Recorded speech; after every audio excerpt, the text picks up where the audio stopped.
Did you know you can bring your dog to Disney World? There are 4 Disney resorts that are actually dog-friendly, so that means you can bring your furry friend with you on vacation. While there are 4 resorts that are technically dog-friendly, one stands out as the dog-friendliest, which we'll get to in a minute. A few things you need to know about bringing your dog to Disney World. It costs $50 a night per dog, with a maximum of 2 dogs per room. When you check in, you get a bag straight from Pluto with a bowl, mat, tag, and poop bags. You also receive a door hanger that lets cast members know that there's a dog staying in your room. Now, where to stay with your dog? A dog's favorite place to stay has to be Disney's Fort Wilderness Resort and Campground. The whole campground is basically one big walking trail that you can walk all over, and there are only a couple areas where dogs are not allowed.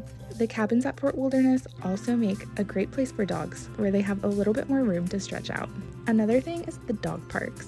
Fort Wilderness is the only resort with dog parks. There's one for small dogs and one for large. If they need to run off a little extra steam, this is the perfect place to go.